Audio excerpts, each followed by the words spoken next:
Yo, wait for somebody to come in. We're about to get started. Hello, hello, Black Heroes Clothing. My name is Jay Got Soul, and so today I was supposed to do an interview at 10:30, and so we switched the format to Instagram Live, and so I have a guest. But before I get into that guest, I'm gonna do my pre-game and whatnot. So this is season 2, episode 8. We're doing this from Instagram Live. So thank you for joining. Black Heroes Clothing. Thank you for joining. Hey. Thank you guys for joining. So this is season 2, episode 8 of the podcast. And so thank you all for watching this podcast. But before we get started, I just want to leave a few nuggets with you guys. I like to do what we call a Mind Your Future with the Past in Mind segment on my show. And so this week for that segment, I want to leave you guys with a challenge. So I'm big on the African American community, and I have a brand that talks about financial literacy in the Black community. And so there are a couple things that I like to kind of get people thinking about finances in a different way. And so right now I want to challenge you to think about how these large family-owned institutions handles Black consumers and our money. And I want to challenge you to think about whether it's with respect and dignity or if it's with privilege. And so with that being said, I have a few facts for you guys to kind of digest on. The first one being that black folks in America have the buying power of $1.2 trillion currently. So this is the money that Black families have. It's spread out, obviously, but that's the number for the Black community. So I want you guys to think about that. The second point I want you guys to think about is the Black dollar only circulates amongst its community for about 6 hours. So that's not even a whole day. And so when we're talking about financial literacy and, building wealth and talking about generational wealth, with that statistic, that's a problem and it needs to be addressed. The third thing is that Black wealth is projected to drop to zero by 2053. So with these three facts, first, the Black community having $1.2 trillion in buying power, which means they consume utilizing this money. You have to think about where that money is going. What community is it benefiting? Because clearly in the African American community, it's not benefiting the African American community, right? And so if someone can project that the wealth drops to zero by 2053, you have to wonder who is making those projections, because that's not an ideal situation for someone to look forward to, right? You want to look forward to inheritance, you want to look forward to wealth in the future, but here we are with these statistics. So these are things that I want you to think about when we're talking about financial literacy and finances in the Black community. So with that being said, I am going to add our guest on, and we're going to chop it up about some good conversation. So we have Green Pines Media. Hopefully she'll tap in soon. Hello. Hello, can you hear me okay? Yes. Okay, Can you hear good. me? I can. Okay, perfect. I'm trying to So, take the weird glare off of our awesome mural here. This artist just finished working on this. And I think she's joined us. The artist is Eileen Teeny Salazar, and she's at Art X Collective. nice. And all these beautiful people of color, this beautiful collage mural there. That's awesome. Okay. So I want to introduce you. This is Dina, and she is the CEO and the founder of Green Pines Media. Um, what I love most about what you do is that you do social work in a non-traditional fashion, which is a part of my passion. And so with you working in the arts with transition age youth, I think that's just an important, highlight. We need to Right. highlight as far as what's going on in our community and how you're helping, Black and brown, youth, young Thank you. Thank adults, you. make their way through this, this life without, Right. having the resources that they may need. So, um, welcome. I Thank appreciate you. you. Now, two things, and I know you and I have already talked about this before. Those of the people who know me know that I am painfully uncool. I am not always on social media, so this is my first Instagram live, Jay. Thank you. Nice. Appreciate No it. problem. No problem. I'm learning. I'm learning. We Yeah. here. We doing it together. That's important. Appreciate that. Yeah. Okay. So, I guess I want to get to know you a little bit. I want them to get to know you. So, Okay. not who, but where are you from and where'd you grow up? So I am from Long Beach, California, born and raised. I did leave Long Beach for a little bit. I've lived in Atlanta for about 4 years. I briefly went to Clark Atlanta University, and then I moved back home to Long Beach, California. But at that time, I want to say that was like the no, I'm sorry, early 2000s. I Mhm. couldn't afford to live in Long Beach. Rent was, well, what I thought was really expensive there, but I was just kind of starting out. So I ended up moving to the Inland Empire, Paris, California, and Riverside County. And that's kind of where I started my social work journey out in the Inland Empire. And we are now back home in Long Beach. So yeah, Long Beach native. Welcome back. Thank you, thank you. Okay, so tell the people, who is Dina? Who is Dina? Sometimes honestly, I don't even know all the time, but I'll tell you the basics and the stuff that we know for sure right now, which is I am a child welfare social worker.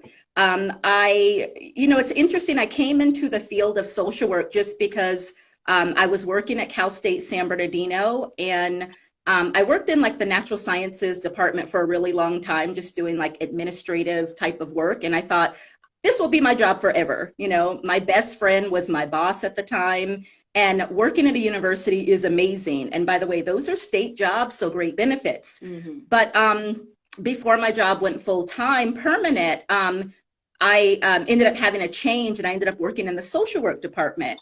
And it happened to be in so there's a program called the Title IV stipend that encourages people to go to school specifically to learn how to become a social worker for CPS, which, there's that visceral response, and you know a little bit about that. Yeah. I initially did not want to do it. I didn't want to, I was open to social work because that's about advocacy and empowerment, Mm-hmm. but I really did not want to work at CPS. Mm-hmm. However, with that program, the Title IV stipend, they offered money. So that's just a tip I like to, offer people if they are interested in going to school and they want a guaranteed job. There is money out there, whether it's a bachelor's or a master's degree. Mm-hmm. The Title IV stipend is, how I started because a professor said, I think you'd be a really good social worker.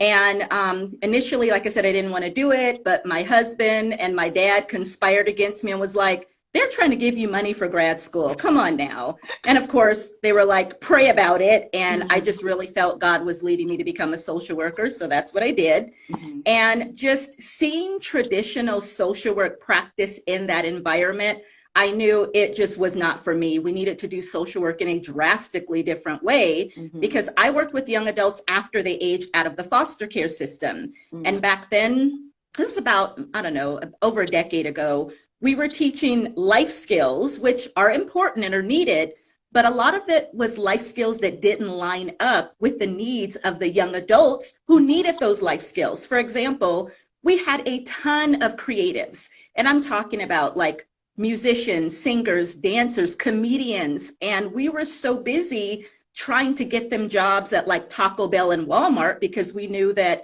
those would be the easier jobs, Mm-hmm. that we really missed out on an opportunity to help them learn life skills in the context of things they cared about. Right. And I wasn't even thinking like that at the time until a young lady was basically like, social workers are so clueless. You guys had all that talent at that agency, and you kept trying to give us to, get us into these minimum wage jobs, which was not $15 an hour back then. Mm-hmm. And she was like, those jobs are never going to pay our bills. And nobody wants to do that type of work. If you're a creative, that's like killing your soul. Right. So she was the one who said, why can't social workers teach life skills in the context of things we care about, like art and music and like stuff like maybe how to do hair, just anything creative outside of those traditional minimum wage jobs. Mm-hmm. And that kind of started the journey to what is now Green Pines Media. Mm-hmm. So when I talk about who I am and it pivots, sometimes it's really based on the needs of what,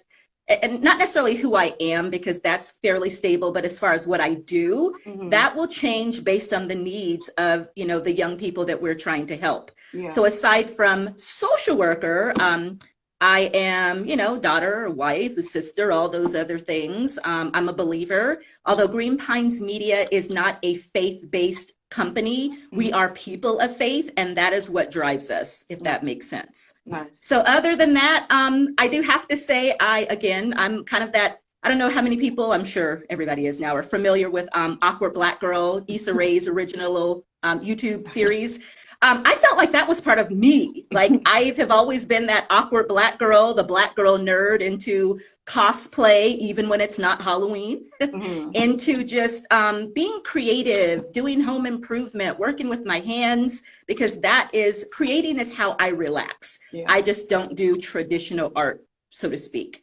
What else oh, and I should mention this because my husband will be annoyed if I don't. I am also an author. Okay. I did write a book, Angelique, a transitional age youth novel, which is just one young girl's story about her life before, during, but especially after her time in foster care. Yeah. And that is pretty much it, I guess. I'm sure there's, I have that book somewhere in my library. I'm looking for it now, but oh, yes, nice. yes. Okay. So I want to talk about how we connected. And it's through social work. So for those of you guys that don't really know much about me, for the last 5 years, I had been in social work. I've been a social worker, emergency response social worker. So that's a different type of social worker. It's like, that's hardcore social work. Yeah, it's like the front line of social work, So in this 5 years, Terry said plug your book. So yeah, Verity 51871 is my husband Terry, by the way, for those of you who don't know. Plug the book. So yeah, I've worked in this space for the last 5 years, and I'm very passionate about the youth. Like my resume, if you've seen my resume, it's at-risk youth, it's continuation school, it's just something dealing with a nonprofit and youth. And so during a period where I was just unemployed, and it was hard to get a job because I had gone through a process of going through a really grieving process, and then I ended up with the DUI. So you can imagine, job applications, they're not coming back the same. And so my only chance at that time, it felt like, was going into social work because I had the background for it as far as having a bachelor's and a master's, in marriage and family therapy. And so, I was struggling so bad to the point where I was like, okay, I'm gonna try it, and I got the job. And so I've been doing this work. And when I went there, I was like, okay, just put me wherever I'm needed. That was the worst mistake I made, because where you needed is on the front lines, And so just seeing all the stuff, hearing all the stories, and being a part of that culture, I just felt like it was not helping my community. And I'm working inside my community. So like I literally have to go to people's houses that's close by my house. So it's like if I run into these people on the street and I do something crazy, oh yeah, they're coming for me, And so it was just this real big conflict. So recently, I decided to quit my job because I want to do social work, but just not in that capacity, So, my mentee is actually on here, and I have a mentee who's actually in that process of being in the system. And so I wanted to help, but I knew that that's a conflict of interest, so it's kind of like I have to keep my distance for a period of time and, kind of work it in a certain way. So when I quit my job, it's like now I don't have those same strings attached, you know, Right. and now we can really get things done and really, you know, plug her to the proper resources and do the real social work that's not getting done inside that actual position.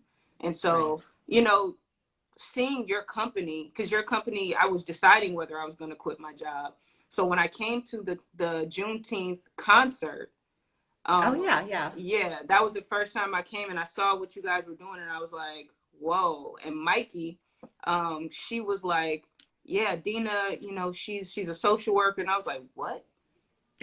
Like, how Love does she? Mikey. What is she doing? Like, what is this? You know? And I see all the artists, and I'm like, okay, so they're actually dope. Like, it's not like you're Right. just being a social worker. You're putting like just anybody on your stage. Right. These Yeah, are we don't work with every artist. They have right, to be exceptional because our job is to help make them money. right. And we can't do that if people think it's just bootleg or a charitable thing where we're just putting everybody on. We don't do that. Yeah. Right, right. And I've noticed that. So I'm there, right? And I'm gonna tell you the story about how we actually finally met because it's a funny Okay. story. So I'm sitting there and I'm like, oh man, I gotta meet her. And so Mikey's like, I'm very introverted. So that let me start with that. I'm very introverted. So Mikey's like, yeah, go speak with her. And I was like, but she's over there talking to somebody. I'm gonna just wait. So I'm like waiting, and I go by the little snack bar, get a water or whatever, and you're still talking to somebody, and I'm just sitting there like, Always. okay. And so you were like, you told me to hold on, and I was like, okay. And so you were still talking, so I was like, okay, maybe I'm not gonna get a chance to talk to her. So I went back to the table. I was like, I'm done. I'm not going back. So Mikey was like, if you don't come on, so she grabbed me and she went over and she, made the introduction. And so just having that experience, because I had so much anxiety, I was like, I don't Right. want to, I don't want to do it. And then we actually met, and then we didn't really meet until the actual email though. That's when things start really picking up. But I just remembered that I was just so scared to, come and speak to you, and That is so and funny. now it's like we talk all the time. Like, I feel like I've known you my whole life. Like we are like kindred spirits, and in some ways we are. So right. that's funny to hear that backstory. And I have to say, for everybody who's joining us, Jay sent me this amazing email that was super detailed, just introducing herself. It wasn't this is who I am, let's meet up, whatever. It was in detailed. This is what my background, this is what I'm attempting to do. This is why I'd like to meet. And that was so helpful because I am so busy right now, having to do little emails back and forth without getting the full story. It can be a struggle. So I appreciate it that you you put everything on the table, and I was like, I need to meet this woman. This is amazing. Yeah. So yeah, and we haven't shared because we do a lot of stuff kind of in secret, and then we let people know, hey, we're doing this, by the way. Right. And I know people know that we were doing a fundraising campaign for for a documentary that we were attempting to do, and we did not quite raise all the funds that we wanted for the documentary. And we have some amazing producers that were working with us, Riddick and Gray, and I see Marcella Riddick just joined us. They're amazing. And I just sometimes have unrealistic goals. And I'm like, you know what? Instead of asking for something reasonable, let's just ask for $360,000 to see what happens. And they're like, okay. Right. But anyway, we didn't raise that. And we ended up raising about $11,000. And, with that money, Riddick and Gray helped us come up with a different plan that's even better for our artists and our mission, which is doing a docu-series about the work that we are doing with artists who've aged out of foster care. And this is the first time I'm mentioning this, but Jay is a fellow executive producer on our docu-series because of her role as a social worker, as a very dedicated podcaster and everything else, and just being cool. Like, I love it. Whether you're introverted or not, it doesn't matter. You're cool. I just want to be around you. So yeah, so we've already filmed 2 episodes, and then we'll be picking up everything, or 2 of our artists, I should say, and we'll be picking up with filming again in the new year. So yeah, lots of stuff going on, sometimes too much, but it's all good. But I'm sorry, I interrupted. You were saying how we met. That was the story. Okay. But I Stephanie. wanted to ask you, like, my next question was going to be, how did we meet? So we just covered that anyway. Right, But, good. Because I yeah. forgot for a split second until, I mean, I remember the email, but I forgot that it was such a whirlwind for our anniversary concert, you know, on Mhm. Juneteenth. I met so many people. And I remember you because I think you won a prize or I something, and we were did. trying to figure out who Jay was. Right, right. Yeah. So now we know, and now we've formed its partnership, which I love. So Yeah. thank you for that in the work you do. No, I have to thank you for giving me the opportunity, because I feel like this this whole company that I started a company in February, Jay Got Soul Studio. And the vision wasn't clear when I started it. It was just kind of like, I know that I'm building content and I have to have a hub for it. That was kind of Right. like the idea. And so I started off with just asking people like, hey, can I document, your experience from behind the Right. scenes? So the first company that actually let me do it was Loving Hands Community Care, which is a nonprofit organization out of Watts. And so their goal is to get people who have experienced the murder of a brother, sister. Oh, wow. They had it was called a camping trip, a siblings trip, a retreat. And so we went out to Canyon Creek, and there's like a retreat where we're talking about, just the pain of losing somebody close to you. And Right. so just being in that space with the grieving community, I'm like, okay, this is important work. Like it's not just me going here and I'm shooting a video. Like this Right. is important work. And so I had to, handle it with care. But that was the first experience. And I'm like, when it came out and we finished the project, I was like, okay, this is something that I think I can do. And then on top of that,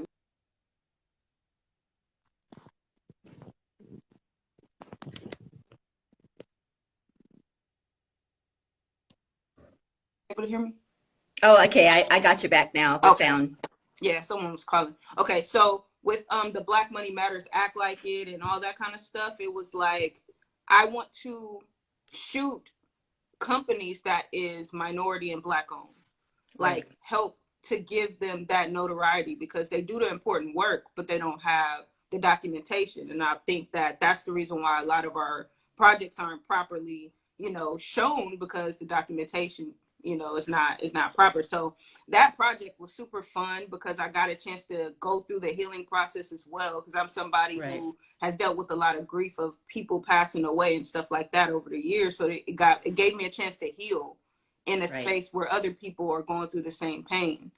And so we shot that video. It's on my YouTube page. So if y'all want to check it out, it's on my YouTube page. All my videos I have episodes I need y'all to check out. So go to my YouTube, Jay Got Soul, and just check out the episodes and see what we got going on. But that was my first project and I was excited about it, and that was the first paid project as well, Right. under that company. So it was like, yo, like this is important work, right? Yes. And so then that's when I'm like, okay, I sent the email to Terry first. He saw it. He's like, yeah, Oh, that's right. reach out to my wife. And I was like, yeah, I got to send this email because the whole idea was to connect you with my mentee. Okay. But, it turned into the relationship that it is now. And so regardless of that relationship, I know that could come whenever, the time is right. But the Right. relationship that you and I are building is far more important in the work that we're doing in regards to this transition age artist, docuseries. I see the value in just telling the Thank story you. from a different Thank you. perspective, Right. And can I just say really quick, the video that you did about your story was so powerful.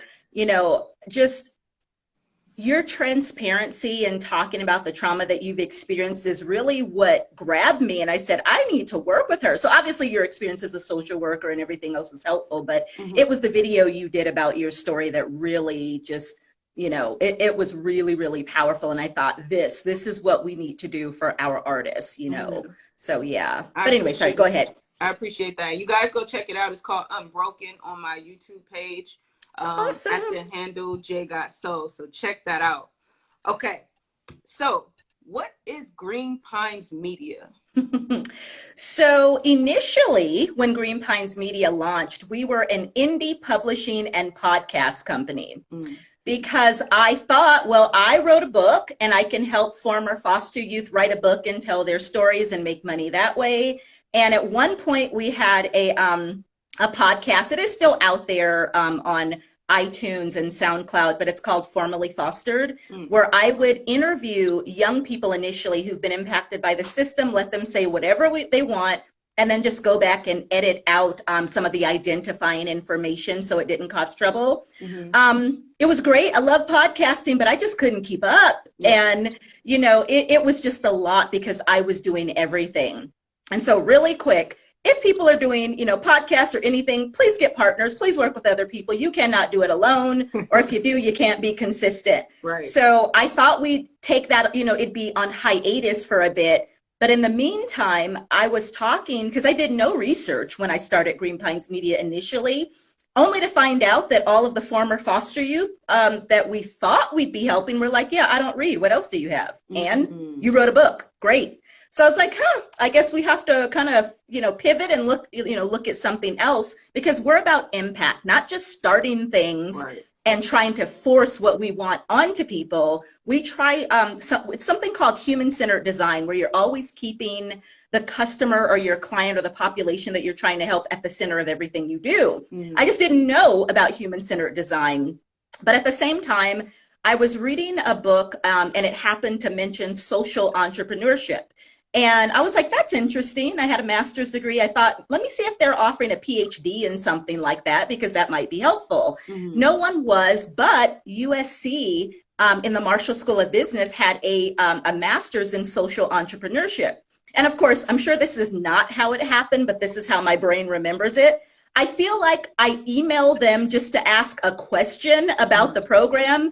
And it's like, the next thing I knew, I was in grad school again at USC studying entrepreneurship. And I'm like, what happened? Like, I didn't plan on going to school again, but apparently this is what God is doing. So I guess I'm going to school. Right. And so in that program is really when I learned number one, what human-centered design is, not just creating something and saying, if you build it or make it, they will come, but really researching what are the needs of the community that I'm trying to serve, which in my case is, for the most part, it's former foster youth, but in social services, it's a term called transition age youth. And that's just young people who have been in some type of system and they are aging out and transitioning into adulthood. So that is our target population, 18 and up.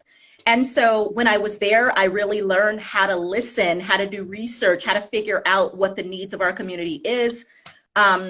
And in the social entrepreneurship program is where we pivoted to what Green Pines Media is now, which is monetizing exceptional art and music for transition age youth, basically.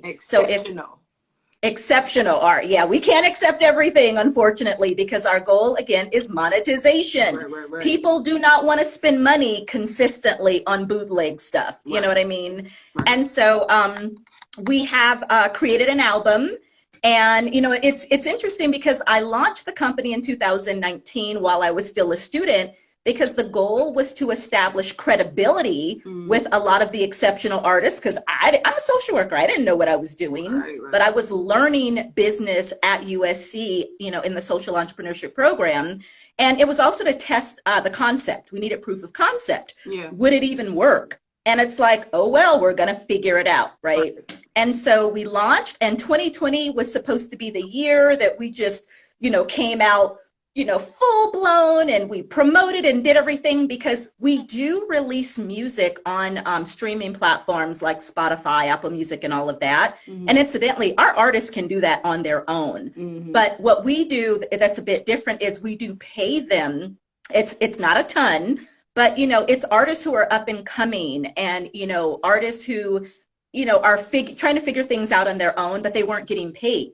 And so as they are working, they still have rent. They still have, you know, utilities that they need to pay. And a lot of them have struggled with homelessness or, you know, not necessarily mental illness, but mental health issues. Yeah. And so as they are practicing or working, I should say, at their craft, do they have income coming in? And some of them didn't. So our goal was to show them what you're doing, your art, your music is valuable, so much so that we are going to invest in you and see what you are able to do with, what we're able to do with this. And so, like I said, we do put the music on streaming platforms, but our actual goal is sync licensing, which is trying to get getting their music into TV, film, and especially commercials, and of course, video games. And so little did we know that we'd have this pandemic where the entire industry shut down. And I'm like, well, crud, what are we going to do now? And honestly, we just kept pushing forward. We were in the studio working. As a matter of fact, I was such a novice that I didn't even know what mixing and mastering was. Because again, not cool. And I did not know anything about the music industry. But we had some amazing advisors. One of them, Andre Alexander, who is a phenomenal artist in his own right, but he's also a professor at USC. He was the one who literally sat me down and said, okay, let me explain something. Yes, you have some really talented artists, but the music isn't mixed and mastered. I'm like, what is that? What does that mean? And how do I do it? And he's like, well, you need to find a studio. So I didn't realize that not all recording studios were the same. And so I found a studio, but it was just as COVID was hitting. And thank goodness the owner of that studio said, yeah, we're not really comfortable with this. And this is before we knew a lot about the virus. And I was like, well, I got insurance, so I'm not concerned. It sounds like the flu. We can keep pushing forward if you want. He's like, no, we're going to shut down. So he refunded our money. And then I went on this, I don't know, trying to find a studio that would, let me say this I don't want to say in a delicate way, but basically there's a lot of jerks out there. And sometimes me going into the door, whether it's the way I look, whether it's our mission, whatever, people are not always, how should I say this? It's not just people are rude, but people act like, oh, I don't want your money. And so I was like, yeah, those are not people that we're going to deal with, because what we are teaching is still life skills. It's just in the context of art, music, and entrepreneurship. And if somebody is not going to treat me with the respect and dignity that I deserve, not just as a business owner and CEO, but as a human, there's no way I'm bringing our artists there. So I finally, after going through all of meeting these terrible studio owners or going to these studios, I just had to ask Andre, like, where do you record? And he was like, Clear Lake Recording Studio, Fever Recording Studio. And so we, set up a meeting at Clear Lake, because I think they're owned by the same people. And I had to tell the owner or the manager at the time, listen, I'm a social worker. We have a social mission to help young adults who've been impacted by the system. We're trying to help them advocate for themselves, make music, all of these things. I need someone who really understands good customer service, who's not a jerk, and someone who'll just help us carry out our mission professionally. Do you have someone appropriate that we can work with? And they put me in touch with an amazing audio engineer and producer named Nikhil Suresh. And let me just put it this way. Nikhil is basically part of our team now. He understands not just, because apparently a lot of musicians go through depression and anxiety and different things, which was comforting for me to know that it's not just, some of our artists or people who've been impacted by trauma that I'm used to. And has been a godsend. And Nikhil's amazing. He's been, I need to find out the details of this. These are the producers you're talking about? Yeah, Nikhil Suresh, he's an audio engineer and a producer. He's been nominated for a Grammy, and he has an album coming out soon. We'll promote that on Green Pines Media, of course. But yeah, we've just been meeting really dope artists who have helped us on our journey. And I'm really transparent about not knowing like anything. I saw Anthony said she didn't know. Like Anthony Gray and Seymour, the producer, were the first artists that said, I love what you're attempting to do. Here, let me help you. And they tried to give us music and all this stuff. I said, well, thank you, but we can't just take it. We have to pay you for this. And I should say, Anthony was not in foster care. His trauma is more associated with a lot of the violence and things he saw growing up in Compton. But Seymour, the producer, is a former foster youth. And we call them our dynamic duo because they are phenomenal. When they work together, it's just magic that happens. You're using dope in the right context. Look, man, I'm learning slang because I have artists. And of course,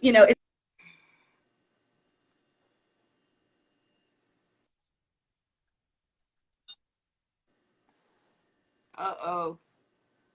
Getting all these messages. Sorry. Figure out a way to Yeah, block okay. that. We're But good. We're good. but yeah, so I just met these awesome people who were on board with the mission, and we're like, let's just keep going, right? And this is a regular business. We're not asking people to give us some type of hookup. We're not asking people to go out of their way and inconvenience themselves. Right. We're advocates, not just for transition age youth, but also for businesses who are trying to do the right thing. Right. And I don't know if this is popular or not, but I don't think capitalism or any system is inherently evil. I think what's evil is what people do and how people use those systems. Mm-hmm. So if we have conscious capitalism or capitalism with a mission, capitalism that's not just focused on making money on the backs of others or to the detriment of communities, especially communities of color, I love capitalism. If we have stuff where we're being considerate and we can all win, like it just makes sense. So, and that's what Black so Lives anyway, Matter yeah, is all about. That's what Black Lives Matter is all about, you know. And I love, you know, I was listening to the genesis of your company and about like how you started writing first. Mm-hmm. And that's how I got started. I was writing articles for like I started in 2017, and it was like not until 2019 where I'm like, no one's really reading.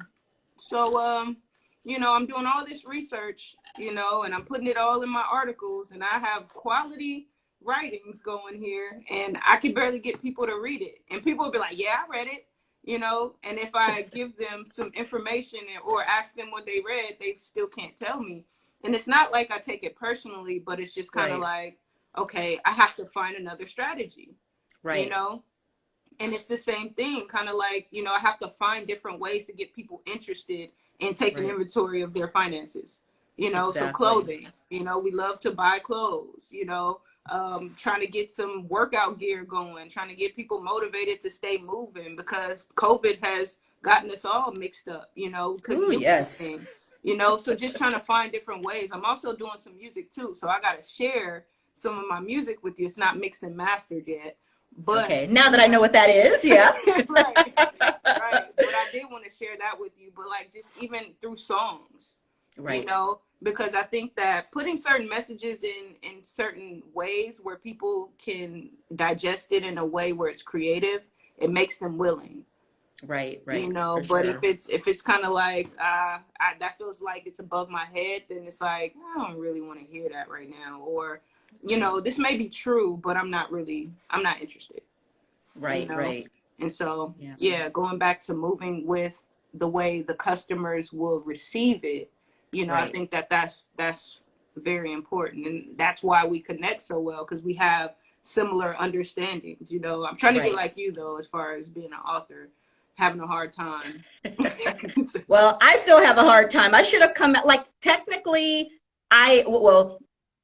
the book was one of a series, and I started the second, and I just got busy with other things. And writing, I discover, is the simple part. The hard part is all the stuff that happens after with the marketing and the promotion. Right. If you decide to be an indie publisher or publish on self-publish, you know, we started, like I said, Green Pines as a whole publishing company, and I was like, yeah, this is a little much for me. And then, of course, like I said, our target market wasn't interested in reading, which, you know, kind of comes with the territory of social media and short attention spans. But and that's for all of us, you know. But yeah, maybe eventually I'll do the second one, and we can talk. And I don't know, we should do like a writing session or something where you can work on yours, I can work on mine. I totally agree. After the new year. After the new year, some kind of thing. Because I need to get back. Like you know, and it's crazy because now, like, I'm actually writing a memoir, like, of my own story. So part of it is like there's a lot of trauma that I got to write out. And so I'm kind of like avoiding it because I'm really good at avoiding. But the other part is that my story is still unfolding. So I have to be able to add that part of my story into this book. And so I'm still living my story. So it's kind of hard to write and live it at the same time. It's just part one, you know, part one, part two, part three. You'll just have a series of, you know, the Jay Got Soul story. Right. Yeah, because it's a long one. Okay.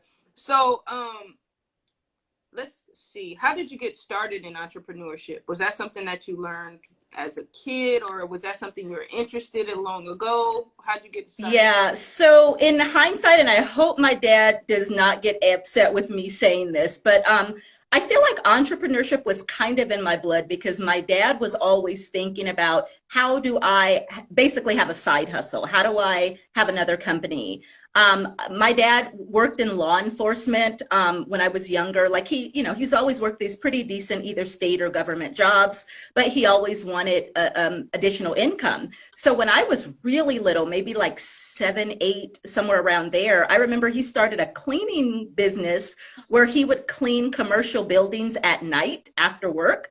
And then what else did he do? Oh, he also he started an automotive garage but he did not know how to work on cars or do anything, but he just bought a shop. He bought a building, but he had friends who knew how to do stuff. It's just, it didn't work out so well. So he struggled with his entrepreneurship game, but it was always his goal to have his own something, fill in the blank. So when I was really young, he started getting me subscriptions to I think it was Black Enterprise magazine to Entrepreneur magazine. So I've always known that you can start your own business, and I'm closer to 50 than not, let me just say that. And so some of these things people may not know, like, what is this? But there used to be these buttons that you could get like and just pin on your clothes. And my dad would buy like a button machine and be like, hey, you can learn how to do this. And he was always trying to figure things out. And so I knew that was a possibility. And I dabbled in starting my own company, I want to say around about 97, 98. And it's funny because it would have been a great concept now, but not back then. So when I was in Atlanta, and I was attending Clark Atlanta University for a split second, people love care packages, right? When you could get a care package from home, it was like, oh, there's food, there's this, there's that. This was before the internet, or the internet was very, very brand new. And I thought, you know what, I'm going to start a business. It was called Students Survival Kits, where I created care packages. And the goal was the families could contact us. We would create the care packages and send them to their students. So it would be like a subscription service, but that was before the internet, or even before we knew what a subscription service was. And I just didn't really know how to do it on a large scale, and scaling is really important. And so I had to get an order, and it might take me an hour just to pack it because I was trying to make it perfect, and I take it out, try to do it again. It just was not a good fit. So that was the first company, and I was like, okay, I'll do something, but I didn't know what I wanted to do. But I always knew we wanted to own property, we wanted to own land, we wanted to have something tangible. So we did things like that as well. But yeah, it was always kind of in my blood, I feel like, but not necessarily in successful ways, but my dad showed me some really great examples of what you can do and maybe what not to do as well.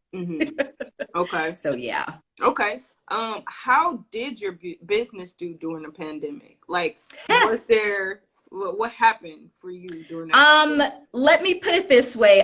We haven't made any money, and that's about average for a lot of companies that start, even major companies that have a lot of funding. They might have revenue coming in from investors and things like that, which incidentally, we do not have outside investors. This is all bootstrap, friends and family and people who really believe in the mission. For example, even like the first person who ever paid us for anything was the guy who does our pest control. Absolute Serenity Pest Control paid us to do an ad for them. And I was like, okay.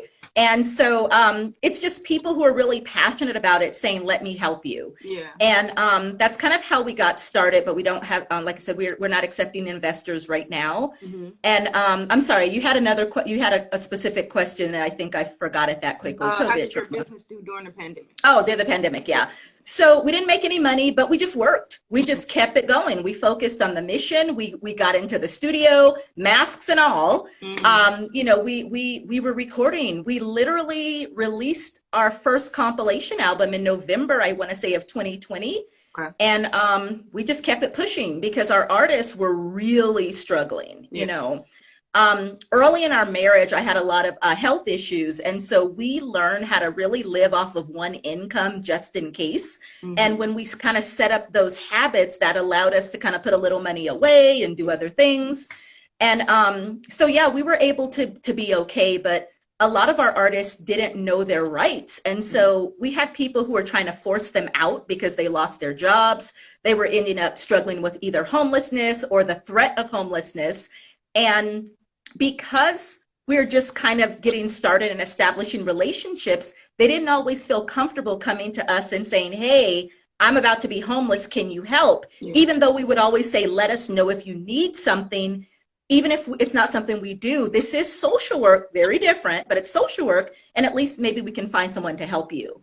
And so without really having a plan, we were like, we're not going to have Green Pines Media artists on the street. It's just not going to happen. Yeah. So we bought more of their music. We bought more of their art. Even if we weren't, selling anything or licensing anything at the time, we bought some of our visual artists were still painting, so we bought their paintings. We, we just had to find innovative ways to really help, because what is the point of a social enterprise that's supposed to help if when things get real crazy, we're not offering real help that the artists need, if that makes sense. So we just kept going.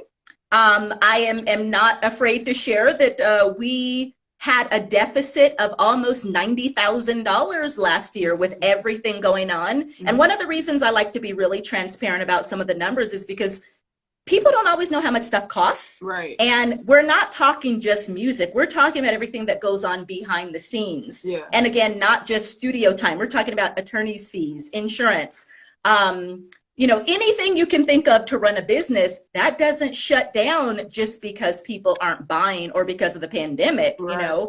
We still have to keep stuff pushing. Right. And so we were okay, and we just kept moving forward. Mm-hmm. So I think part of because everybody responds to COVID trauma. Again, I don't know if that's a real term, but I'm going to use it. Everybody responded differently. And I think my response was a little crazy because we now have 4 companies under the Green Pines Creative umbrella. Mm-hmm. And half the time I'm like, number one, how did this happen? And isn't this crazy? Like, this isn't normal. Right. And I think I just wanted to keep busy. Yeah. And that's not to say that all of the companies have launched and are doing everything right now. Mm-hmm. For example, we were talking about the docuseries, because that is its own LLC, mm-hmm. Transition Age Artists. Thank goodness between you and our awesome director, Charles DeLong, all I have to do is open up the space, provide some meals, and you guys do your thing. Yeah. That is so helpful because I don't have to put a lot into the day-to-day operations on the film. I just have to make sure the administrative things are taken care of. Right. And then we want to get that with each company that we have under our brand. Mm-hmm. So there is one that we haven't even talked about at all, mm-hmm. which is Denizens. And that is our new creative co-working and office space. It's so new that we're still in the process of having some construction done and things like that. So we haven't promoted it very much, but hopefully everything will be well, and we'll have it open in January. But we are doing private tours right now. Okay. And then we have the Green Pines Creative Foundation, which specifically helps artists or creatives who are struggling with issues related to housing, life skills, and specialized mental health services, which is basically art therapy and music therapy. Okay. And that's brand new. And I know I'm missing one. And of course, Green Pines Media, which is monetizing exceptional art and music for transition age youth. So mm-hmm. yeah, that was my response. We just worked. We kept busy.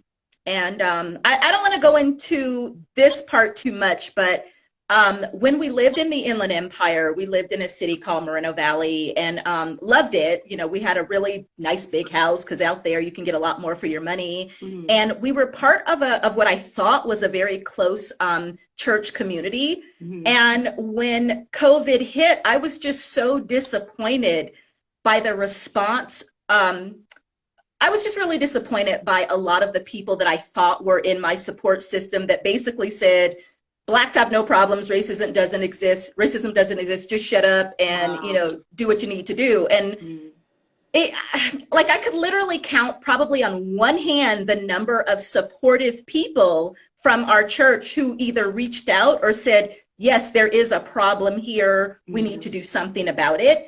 And I acknowledge that, we're all different. Not every Black person has experienced racism or, bias in any way. But for those of us who have, number one, just because you're not familiar with it or you haven't experienced it, like, come on, So anyway, I got really frustrated with what I was seeing from the church community. And at that time, it was more of an evangelical type of church, not predominantly Black. We're at a predominantly Black church right now. Not that should matter, but it does. It makes a difference. Yeah, when I was little, my dad used to tell me, because my dad grew up in the segregated South in Alabama, and he used to tell me when I was little, like, the church is one of the most segregated institutions in the country. Absolutely. I just learned a lot. I'll just put it that way. And so I wasn't on social media a lot. I don't even run the Green Pines Media account, and I just tried to avoid it because I was getting so disappointed and upset, and just like, here we're going through this again. Like, why is a phrase like Black Lives Matter a trigger for people? I'm not saying my life matters more than anybody else. Right. Just, can it matter a little bit? No, you can't. Everybody matters. Right. It was just weird. So we just worked. And that was my response to 2020, is just to keep it pushing forward. So our artists were getting paid, and we don't pay a lot, I should say that, but our artists were getting paid, but we were still, kind of developing everything. And yeah. Been interesting. That ties me back to the Mind Your Future with the Past in Mind, what I said before, so the question that I had asked, which is it's an important question that we should talk about, like, when it comes down to like white-owned establishments, how do they handle Black consumers and our money? Is it with respect and dignity, or is it with privilege? I'm pretty sure that you tithe into that church all the time. You know what I'm saying? So that's a financial literacy principle. You give 10% into something that's giving you something back, right? But you gave your money to this institution that gave you nothing back when you needed it most. Well, let me also say, in all fairness, for that church, and I love the church in general. Right. We did get a good spiritual education. I did not grow up as a Christian. I've been very honest. I grew up as a heathen. Right. I did not like Christians. I thought they were terrible, hypocritical, whatever. Yeah. But I had a grandmother who was an authentic believer. And I couldn't ignore the fact that my grandmother had just a different persona and vibe and air about her. And she was the most sincere, honest believer I've ever met. Again, nobody's perfect, right? But if it's that type of Christianity, I get it and I love it. Yeah. And so I didn't know anything about the church, right? And so I got a great education about what it means to be a believer, but not about social issues. It's like, don't cover social issues.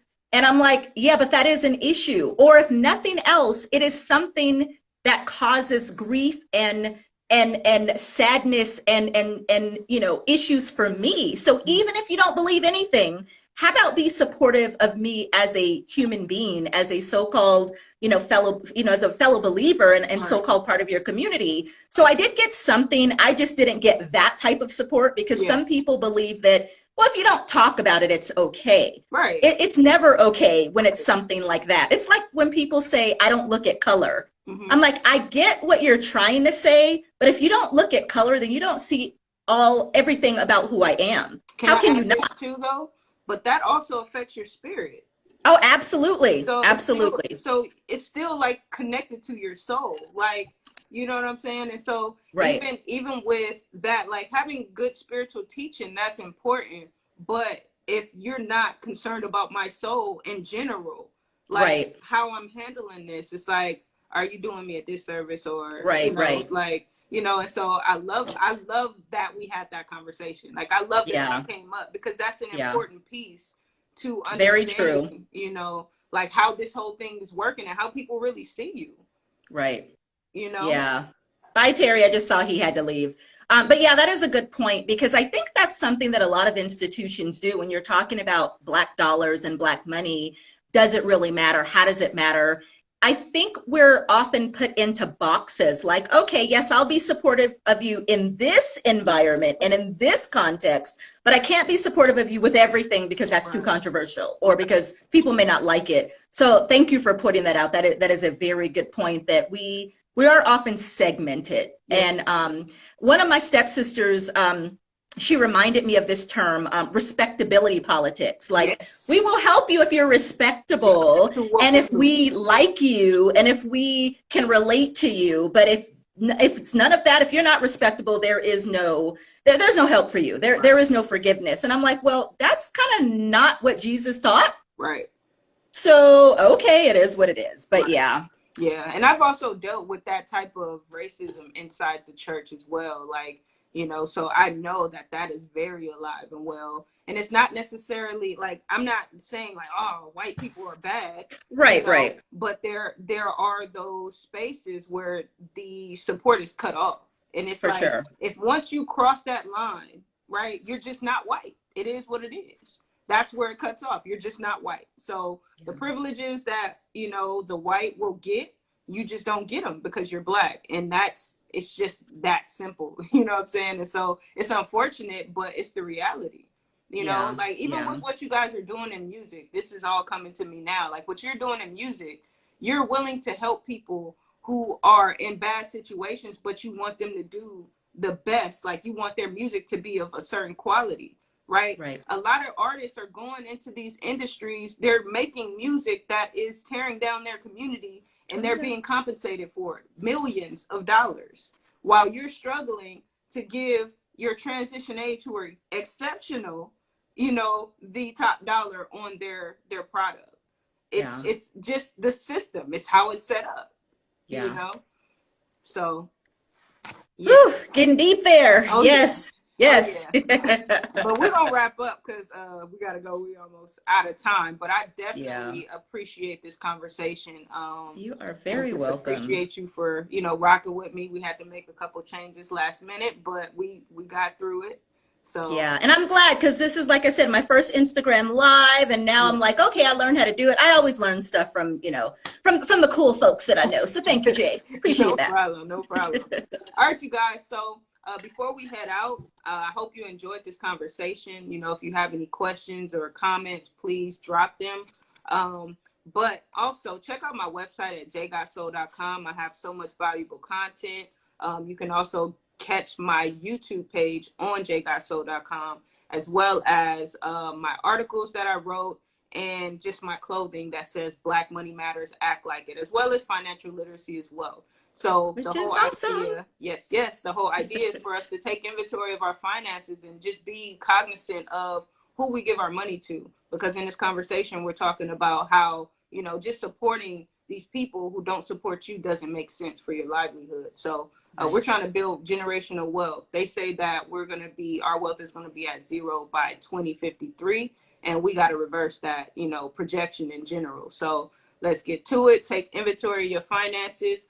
Also, January 22nd, I will have my very first Black Money Matters forum. So some of this information will be brought to you. And I just want to help break it down so we can understand it and really, make a change in our community. So check out my YouTube page, J Got Soul. I have episodes 1 through 14 of season 1, and we are on season 8. This is actually season 2, episode 8. We're doing it here. Wow. So go check that out. And we are going to let y'all go. So thank y'all for tuning in with us. We appreciate you. And y'all have a great day. Bye, guys.